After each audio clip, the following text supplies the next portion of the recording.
So if you've been watching my videos, you probably know that I have a thing for netbooks. They were a special category of small, ultra-portable notebooks in the late 2000s, usually with like a 10-inch screen, small keyboards and trackpads, and low-powered processors, usually Intel Atoms, Celerons, or later Core 2 Duo CPUs. As such, they were intended for web browsing, hence the name, and back in the day that was a lightweight enough job for these little guys to be quite efficient at it. But then as the internet grew in size and sophistication, and other quote-unquote regular, more powerful CPUs became more mobile, there was no real need for a special product category, and things like the MacBook Air in 2008 and other full-featured thin and light notebooks slowly started killing off the netbook as a category. And nowadays I regularly come across these guys littering e-waste facilities and recycle shops, since the net has really outgrown them, and they're no longer really usable for their initial purpose. However, I just find them charming, and I do love playing around with them, finding some other things they do alright with. And in my past videos I have shown how these can indeed be used for some light late 90s, early 2000s gaming, and if you temper expectations a little bit, yeah, they can actually make for a cute setup. However, in my last video about the first of its class, the Asus ePC, I said how I have gotten another idea as what to do with them, and that's because I accidentally had this thing stored in the same place where I had my Macintosh SC stashed away. And just looking at it, I had an eureka moment, since the Mac has a 9-inch screen as well as the Asus, although it's not the same aspect ratio. And I thought these little guys would be perfect for something that people use like a Raspberry Pi with, along with a screen, although netbooks are a complete package, and you wouldn't even need to buy any extra components, since this thing has a built-in screen, speakers, not to mention USB, VGA out, SD card readers, and all sorts of other useful I/O you might find on a Raspberry Pi. And in the last video I complained how the limiting factor on this really is the SSD, which is soldered down and only 4 gigs in capacity, but that would actually be a strong point in something like this, since it's more compact and integrated, and if we're talking about a Raspberry Pi-like project, it's more likely 4 gigs is more than enough. So I thought, wouldn't it be cool if you could stick this in something like a Mac case, and to make not only a cool display piece, but a small functional little emulation or gaming rig in a cool form factor. But I of course didn't want to use a real Macintosh case, even if I had one with broken components. I don't know, I just wouldn't feel comfortable destroying it or modifying it. So I went looking online, and man, people have really put so many different and interesting things in Mac cases, or even made their own Macintosh inspired cases for all sorts of similar projects. I have found many different examples of DIY 3D print projects, ranging from truly miniature to actually full-size models, and I mean, this dude is just insane. I eventually settled on this Mac Pi Plus model I found on Thingiverse as my base, but it was designed to fit a 7-inch LCD and I think a Raspberry 4, so if I was going to pull this off, I was going to have to do a couple of things. First, modify this case to fit my 9-inch screen, and for that I used this online tool called Mesh Editor to change the proportions of the model until it eventually fit the dimensions of my screen. Second, well, I'd have to get this thing printed, and I mean, this whole project wouldn't be possible without the good folks from GLC PCB, and as you'll see throughout the video, the quality of the actual printed plastic they produce is absolutely insane. And as someone who hasn't got a 3D printer and doesn't really know a whole much about it, their awesome service really couldn't be appreciated more. Whether it's 3D printing or circuit design, I mean, they'll do it for you, and it's literally as easy as uploading your model to their website, choosing your preferred material, color, and other aspects, and yeah, they will ship you your model in a matter of days. Just go to their website, link in the description, upload your STL files or other design type files, select the print profiles you'd like, and boom!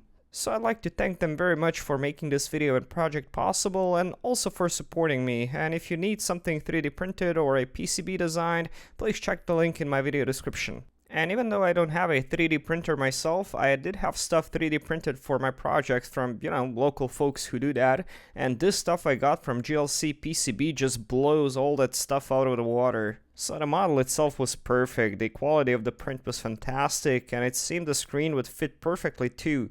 But before I could see how it would all fit, I had to get the ePC disassembled, and since I did that in the previous video to showcase its SSD, it wasn't too difficult. However, unlike last time, this time I wanted to take this thing completely apart, including the speakers, the fan, and the antennas. Yeah, pretty much shut this thing all the way down to bare components, and then find a way to fit them all in this little Mac case. And while tearing this thing down wasn't really that difficult, one thing I got super nervous about was how much the motherboard was bigger than the actual screen. And I mean nuts, I wasn't even thinking about that, since the only thing I focused on when sizing this thing up was the screen. But now I already had this thing all printed out, and there was no going back and making changes. I would have to do with what I have. And so I wanted to see if the board would even fit in there, and for a good while I actually thought there was no way in hell I was fitting it all in, but then I found that if I angle it like this, there could be a chance of it just barely squeezing in. Okay, so this is a bit unexpected, because all the while I was worrying about the screen fitting this bezel, but the screen fits perfectly, which is great. But I wasn't thinking really about the board, and the board itself is bigger than the LCD, and unfortunately this case doesn't really fit the board. In this orientation, I was kind of thinking of perhaps mounting it like this somehow, but there might actually be a solution, a pretty good one, because I'm lucky enough that if we get these antennas out of the way, we just barely have enough room for both the bezel and the board to fit in this orientation. And with it oriented like that, look at this. I still just barely have access to my USB ports, and I mean, this is not ideal, but I was really worried about this not fitting at all at one point, so I guess I'll take it. As it is, we don't have the space to mount both the board and the screen and the bezel, so what I'll try doing is I'll try removing this lip here. By doing that, we're gonna make sure that the board goes over that lip and sits here, which should give us plenty of space to mount the LCD bracket and the LCD in here. So we'll see how that goes. And again, this is all me being stupid and not really thinking ahead of time and not taking the time to actually properly design something like this. And I really got lucky with many things while making this project, but many of them could have been prevented by just, planning and designing ahead. Anyway, yeah, the board would just barely fit under the lip of the housing, but I would have to chisel and remove some of the plastic, which I did by carefully carving it out with an X-Acto knife. And if this was a homemade 3D printed part, I reckon it'd just snap in half.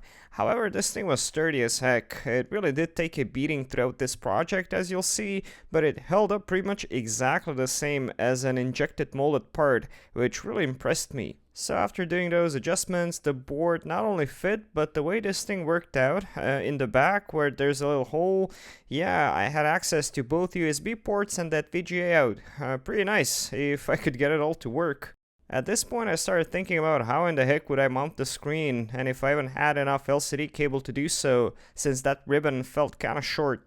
I investigated this and I determined that I just barely had enough of that ribbon to make it all work, but I would have to extend that backlight cable since it wouldn't reach. So I employed my new soldering station I got recently, a link in the description if you're interested in what it is, and I just extended that cable using some wire I had lying around.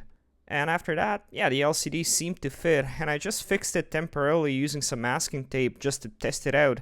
But then I realized that my power adapter lead just wouldn't fit. The power in jack was too close to the edge of that housing, and I couldn't get the lead in. That being the case, I've again decided to employ my soldering iron to solder that power into an extra power jack I had for my multi-voltage power supply, and I just soldered 2 wires to the positive and the ground of this thing's power input, and then I fed that cable out of the back temporarily just so I could start testing this thing. And after making sure I didn't do anything stupid and that it wouldn't blow up or short out upon connecting the power, it was time to test it out. And upon connecting the power lead, I tried pushing the freaking power button through the little floppy disk door. And after a bit of struggling, I was able to turn the machine on. And while I was happy it turned on, the screen didn't really work. The backlight would come on, but there was nothing else on the screen, and at this point I seriously started worrying about the ribbon cable just got ripped or damaged with all the finagling I was doing beforehand. I tried disconnecting and reconnecting it a bunch of times until I realized I had the freaking thing flipped upside down. Yeah, with the way the components were oriented and all out of place, I haven't realized that I had the thing inserted backwards. Moron. So I plugged the thing in the right way around, and I can't tell you how happy I was. This thing was in fact still working fine, despite me manhandling it. So that was reassuring, but as it was, the screen was just too unstable, and I was afraid it would just fall off and rip the cable out, so I had to find a way of mounting it more securely. Initially, I wanted to use these rubber wedges I had left from some picture frames, and after trimming them up a little and jamming them in between the LCD and the little bracket, yeah, it was holding the screen pretty good, but unfortunately the grooves I jammed those little rubber bits into, those interlap with the notches on the case, and they wouldn't fit with those wedges in place. So I had to remove those, and I resorted to instead jam a couple of pieces of double-sided tape in between the housing and the LCD, and that held it in place great. And it wasn't really the glue holding it, since that would fall off eventually, but the friction.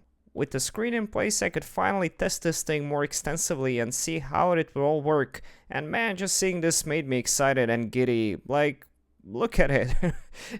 It's so cool. But I still had to get the rest of the parts and the components in, since at this point I only had the bare motherboard and the LCD board along with the screen. So I proceeded to connect the speakers, the microphone, those Bluetooth and Wi-Fi antennas, but also the fan. The fan initially sat on the underside of the board, but not only was there no room anymore for that, but I also didn't have that bottom cover to mount it to. But I still wanted to mount that metal heatsink and the fan, so I bent that plate a little bit and mounted it using existing screws and those brass inserts I removed from the old case. And upon checking that it all fit and worked, I wanted to add one last thing, and this idea came to me when I was looking at that floppy disk port and I wondered what could I do with it. I thought perhaps to mount an SD card reader there or something, but looking at it I started wondering if you could actually fit a floppy in there. And it was just a bit too narrow and slim, but I used some small files to widen the gap just enough so I could insert a floppy in there. And why would I want to be able to insert a floppy disk? Well, because I had the idea of that being a cool way of turning the machine on. If you can't see how that would work, just bear with me. The other part of the puzzle was this momentary switch I got with this long actuation bar, and the first thing I did was to bend the lead somewhat so that it would fit a bit flusher with the case.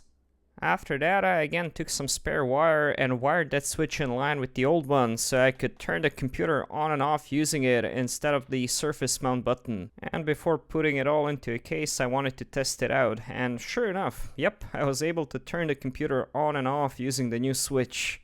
Next, I wanted to mount that little power jack a bit more elegantly and securely in the case so that it's not just hanging out, so I drilled a hole in the back through which it would fit nicely and snugly. And at this point it was time to see if it would all fit and work after everything I have done, not only to the case but to this poor little netbook. Once I crammed all the components inside, I snapped the faceplate back on, and the way it's printed, it really does snap on there and stays on.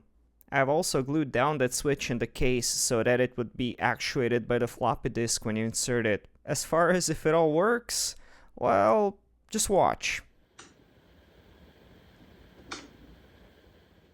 And I don't know, maybe I'm just dumb, but to me that seems like one of the coolest ways to turn on a computer I've seen in a long time. And I was really amazed to see it all working after all that work and troubleshooting. And let me tell you, there were about a dozen times during this project where I felt I've absolutely cooked this little ePC, but it really endured the fight, and I have to say it's surprisingly robust for a cheap piece of crap netbook.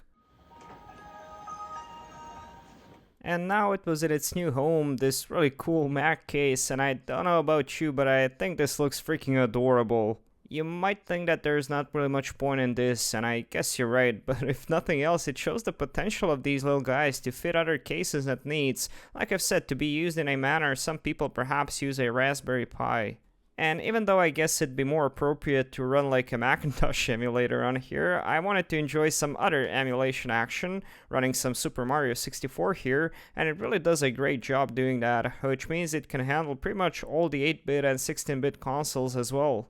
I've also given Quake a shot, and these are just the games I had installed from the previous time I played with it, but since this thing has those USB ports sticking out the back, I could add new software to it, so I'll think about what I could do with this and what to run on it. Oh, and one more thing. Yeah, this thing has a working battery, so it can totally be used without any cables. But I think it pairs nicely with this old Apple keyboard. It kinda matches the snow white finish well. And yeah, that's pretty much it. And this sure was an awesome journey, and it made me wonder about other ways one could go about repurposing these tiny netbooks and places you can stick them in. And if you have any ideas as to what to do with them and what software to run, what settings to use them in, and so on, please let me know in the comments. I'd like to hear your thoughts. And I once again wanted to thank GLC PCB for making this video possible. And if you'd like to give this project a try, I will leave the files I've used for you to download in the video description, even though I definitely changed the design if I was doing this again, like making it so that the motherboard would fit without modifications, making the floppy disk slot wider so that you don't have to sand it or file it, and so on. And if you don't have a 3D printer or you just like high quality professional prints, yeah, make sure to check GLC PCB out. As for my little project here, I'm very happy about how it turned out. And sure, on the inside it's a bit chaotic and hacked up, but looking at it from the outside, you can't really tell. And isn't that how it goes sometimes with everyone, am I right? Thank you so much for watching, and if you enjoy watching me do electronics projects, there are plenty of videos like that on my channel. I do them every week, and you can also get early access to my videos by joining my Patreon for just $1 a month, or more if you'd like.